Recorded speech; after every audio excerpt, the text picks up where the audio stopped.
remember that day like it was yesterday. It was just an ordinary day for me, but I guess God had written for me to witness a story I'd never forget. I was taking a taxi late after work. I was tired, not really in the mood to talk. The driver was a simple man, the kind of man life had beaten down, but there was still kindness left in his eyes. I didn't know that night he would make me live through a love story that wasn't just his, but somehow ours too. He stopped in front of a big cafe, and then she came out. Not just any girl. She was dressed simply, but there was something about her, something that pulled you in. Her eyes had a strange sadness, like someone who smiles so the world won't see her pain. She got in and said softly, "Samalik, please." He looked at her through the mirror and smiled gently. "Sure, ma'am." And right there, I saw it. That spark, the one that tells you a story is about to begin.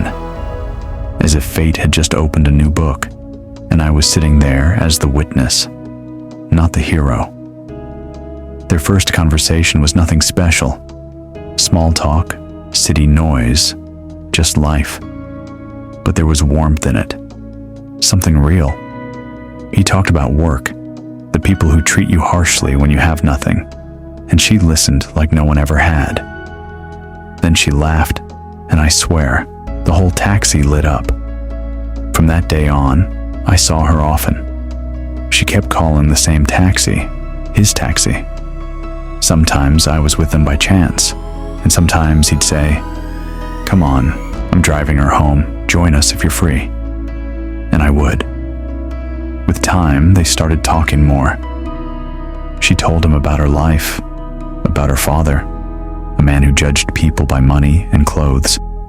She said she felt lost, like she didn't belong in her own world. And he listened to her like she was music, and when he spoke, there was a kind of respect, not fear, but love, deep and honest. One night, while I was in the back seat, she said, "You know, Hassan, sometimes I feel like if I were from another class, I'd choose to live like you. Simple, peaceful." He went silent. Then he looked at her through the mirror and said, "You don't need to be from another class. We can live that way together, with whatever God gives us." She smiled, but I saw it in her eyes. That word touched something deep inside her. After that, they met more often. I became part of the story. The messenger, the friend, the witness. Sometimes I helped them meet without our family knowing. Sometimes I drove behind them just to make sure they were safe. They were both fighting for love, and I was fighting with them. But life doesn't always give you a fair chance. Her father found out. I'll never forget that scene. Hassan went to their house, humble but proud. He looked her father in the eye and said, "I love your daughter, sir. I want to marry her the right way." The man looked him up and down with disgust. "You? Marry my daughter? Have you lost your mind?" That moment broke him. But he didn't give up. He kept trying, and she kept fighting. But the fight was bigger than both of them. Days passed. The pressure grew. She started to change. Quieter, distant. Until one day, she sent him a short message. "Forgive me, Hassan. I tried, but I'm tired." He just stared at his phone.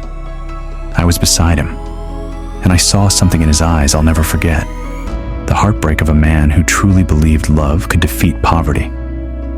Time passed again. I heard she got engaged. I didn't want to tell him, but he already knew. He smiled faintly and said, "May God make her happy. Maybe that's her destiny." But his voice trembled. And then came the day I'll never forget. Her wedding day. I stood outside her house. People were singing, laughing, fireworks in the sky, and suddenly, I saw Hassan's taxi. He stopped, stepped out, wearing a clean white shirt, calm face, but his eyes, they had no light. He was the driver of her wedding car. She was sitting in the back seat, beside her groom. Their eyes met for a second, his in the mirror, hers from the back seat. Neither of them spoke. A single tear rolled down his cheek, and one from mine too. The music around us turned into silence. After that, Hassan disappeared. No one saw him again.